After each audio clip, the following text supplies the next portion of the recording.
Cyber ವಂಚನೆ ಬಗ್ಗೆ ಜನರಲ್ಲಿ ಎಷ್ಟು ಜಾಗೃತಿ ಮೂಡಿಸಿದ್ರು ಕೂಡ ಸಾಲ್ತಾ ಇಲ್ಲ. ಡಿಜಿಟಲ್ ಅರೆಸ್ಟ್ ಹೆಸರಲ್ಲಿ 1 ಕೋಟಿ ರೂಪಾಯಿಯಷ್ಟು ವಂಚನೆ ಆಗಿರುವಂತಹ ಸ್ಟೋರಿ ಇದು. ವಂಚನೆಗೊಳಗಾದವರು ಯಾರು, ಎಲ್ಲಾಗಿತ್ತು, ಎಲ್ಲ ಡೀಟೇಲ್ಸ್ ಅನ್ನು ನೋಡ್ತಾ ಹೋಗೋಣ. ಡಿಜಿಟಲ್ ಅರೆಸ್ಟ್ ಹೆಸರಲ್ಲಿ ಬರೋಬ್ಬರಿ 1 ಕೋಟಿಯನ್ನ ವಂಚನೆ ಮಾಡಲಾಗಿದೆ. ಹುಬ್ಬಳ್ಳಿಯ 76 ವರ್ಷದ ಉದ್ಯಮಿಗೆ 1 ಕೋಟಿಯಷ್ಟು ಪಂಗನಾಮ ಹಾಕಿರೋದು. ಕೇಶವಾಪುರದ ವಿನಯ್ ಕಾಲೋನಿಯ ನಾಗೇಶ್ ಶರ್ಮಾ ಅನ್ನೋರು ವಂಚನೆಗೆ ಒಳಗಾದವರು. ಮುಂಬೈನ ಕೊಲಾಬಾ ಪೊಲೀಸ್ ಠಾಣಾ ಅಧಿಕಾರಿಗಳು ಅಂತ ಕರೆ ಮಾಡಿದ್ರಂತೆ. ಡಿಜಿಟಲ್ ಅರೆಸ್ಟ್ ಮಾಡಿರೋದಾಗಿ ಹೆದರಿಸಿ 1,07 ಲಕ್ಷದಷ್ಟು ಹಣವನ್ನು ವರ್ಗ ಮಾಡಿಸ್ಕೊಳ್ತಾರೆ ಅವ್ರ ಖಾತೆಗೆ. ಹುಬ್ಬಳ್ಳಿ ಸೆಂಟ್ ಠಾಣೆಯಲ್ಲಿ ಪ್ರಕರಣ ನಂತರ ದಾಖಲಾಗುತ್ತೆ. ಬಟ್ ನಾವು ಪದೇ ಪದೇ ನ್ಯೂಸಲ್ಲಿ ಹೇಳ್ತಾ ಇದ್ದೀವಿ, ಡಿಜಿಟಲ್ ಅರೆಸ್ಟ್ ಅನ್ನೋ ಕಾನ್ಸೆಪ್ಟೇ ಇಲ್ಲ. ಪೊಲೀಸರು ಹಂಗೆ ಅರೆಸ್ಟ್ ಮಾಡಕ್ಕೆ ಬರೋದೇ ಇಲ್ಲ. ಆಮೇಲೆ ಪೊಲೀಸರ ಕೈನಲ್ಲ, ಕೋರ್ಟ್ ಕೂಡ ಹಂಗೊಂದು ಆದೇಶ ಕೊಡೋದಕ್ಕೆ ಬರಲ್ಲ. ದಯವಿಟ್ಟು ಅರ್ಥ ಮಾಡ್ಕೊಳ್ಳಿ ಅಂತ ಹೇಳಿದ್ರು. ಪಾಪ ಮುಕ್ತ ಜನ ವಂಚನೆಗೆ ಒಳಗಾಗ್ತಾ ಇದ್ದಾರೆ. ಎಲ್ಲಿ ತನಕ ಮೋಸ ಹೋಗೋರು ಇರ್ತಾರೆ, ಮೋಸ ಮಾಡೋರು ಇದ್ದೇ ಇರ್ತಾರೆ ಅನ್ನೋದಕ್ಕೆ ಈ ಘಟನೆ ಮತ್ತೊಂದು ನಿದರ್ಶನ.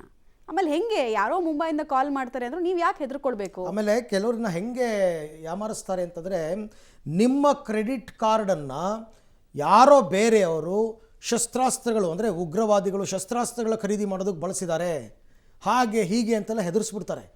ಅದು ಇವರು ಯಾಮಾರೋದಕ್ಕೆ ಮೇಯ್ನ್ ರೀಸನ್. ಹಾಗೂ ಪೊಲೀಸ್ ಇಲಾಖೆ ಜನರಿಗೆ ಸಾಕಷ್ಟು ರೀತಿಯಲ್ಲಿ ಜಾಗೃತಿ ಮೂಡಿಸ್ತಾ ಇದೆ. ಡಿಜಿಟಲ್ ಅರೆಸ್ಟ್ ಬಗ್ಗೆ ಯಾರೇ ವ್ಯಕ್ತಿ ಫೋನ್ ಮಾಡಿದರೂ ಕೂಡ ಸ್ವೀಕಾರ ಮಾಡಬೇಡ್ರಿ, ಅದಕ್ಕೆ ರೆಸ್ಪಾನ್ಸ್ ಮಾಡಬೇಡಿ ಅಂತ. ಆದರೂ ಕೂಡ ಜನ ಒಂದು ಹಣ ಕಳೆದುಕೊಂಡಂಥ ಪ್ರವೃತ್ತಿ ಜಾಸ್ತಿ ಆಗ್ತಾನೆ ಇದೆ. ಇಂತಹ ಪ್ರಕರಣವನ್ನು ಭೇದಿಸಲು ಈಗ ಹುಬ್ಬಳ್ಳಿ ಧಾರವಾಡ ಪೊಲೀಸರು ಹೊರಟಿರುವಂಥದ್ದು. ಕಾರಣ ಏನಂದರೆ, ಒಬ್ಬ ವ್ಯಕ್ತಿ ಬರೋಬ್ಬರಿ 1 ಕೋಟಿಗೆ ಅಧಿಕ ಹಣವನ್ನು ಈಗ ಡಿಜಿಟಲ್ ಅರೆಸ್ಟ್ ಮೂಲಕ ಕಳೆದುಕೊಂಡಿರುವಂಥದ್ದು. ಈ ಬಗ್ಗೆ ಮಾತನಾಡಲು ಕಮಿಷನರ್ ಆದಂಥ ಎನ್ ಶಶಿಕುಮಾರ್ ಅವರು ನಮ್ಮ ಜೊತೆ ಇದ್ದಾರೆ. ಸರ್, ಇದು ಏನದು ಪ್ರಕರಣ? 1 ಕೋಟಿ ಕಳೆದುಕೊಳ್ಳುವಂಥದ್ದು ಏನಾಗಿದೆ ಸರ್? 31 ಅಕ್ಟೋಬರ್ ಅವತ್ತು ಒಂದು ಇನ್ಸಿಡೆಂಟ್ ಆಗುತ್ತೆ. ಆ ಇನ್ಸಿಡೆಂಟಲ್ಲಿ ನಾಗೇಶ್ ಶರ್ಮಾ ಅಂತ ಸುಮಾರು 76 ಇಯರ್ಸ್ ಓಲ್ಡು, ಆತ ಪ್ರೈವೇಟ್ ಸೆಕ್ಟರ್ ಎಂಪ್ಲಾಯ್, ಕೇಶವಾಪುರದಲ್ಲಿ ವಾಸ ಮಾಡ್ತಾನೆ. ಈತ ಪ್ರಾರಂಭದಲ್ಲಿ ಒಬ್ಬ ವ್ಯಕ್ತಿ ಕೊಲಾಬಾ ಪೊಲೀಸ್ ಸ್ಟೇಷನ್ ಮುಂಬೈಯಿಂದ ಕಾಲ್ ಮಾಡ್ತಾಯಿದ್ದೀನಿ ಅಂತ ವಿಡಿಯೋ ಕಾಲ್ ಮಾಡಿಬಿಟ್ಟು, ಅದರಲ್ಲಿ ಸುಮಾರು ಒಬ್ಬ ಅಕ್ಯೂಸ್ಡು, ಅವನು ಒಂದು ಬ್ಯಾಂಡ್ ಆರ್ಗನೈಸೇಷನ್ಗೆ ಬಿಲಾಂಗ್ ಆಗ್ತಾನೆ, OP ಅಬ್ದುಲ್ ಅಂತ.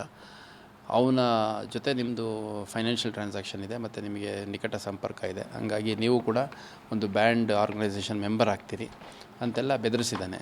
ಅವರಿಲ್ಲ, ಆ ಥರದ್ದೇನಿಲ್ಲ, ನನ್ನ ಆ ಥರದ್ದು ಯಾವುದು ಕನೆಕ್ಷನ್ಸ್ ಇಲ್ಲ ಅಂತ ಆದಾಗ, ಹಂಗಿದ್ದಾಗ ಅದನ್ನು ನಮ್ಮ ಒಂದು ಟೀಮ್ ಬಂದಿದೆ ನಿಮ್ಮನ್ನ ಅರೆಸ್ಟ್ ಮಾಡಲಿಕ್ಕೆ. ಈ ಅರೆಸ್ಟ್ ಮಾಡಬಾರ್ದು ಅನ್ನಂಗಿದ್ರೆ ನೀವು ಇಷ್ಟು ಹಣ ಕಟ್ಟಿದರೆ ನಿಮ್ಮನ್ನು ಸೇವ್ ಮಾಡೋ ಸಾಧ್ಯತೆ ಇರುತ್ತೆ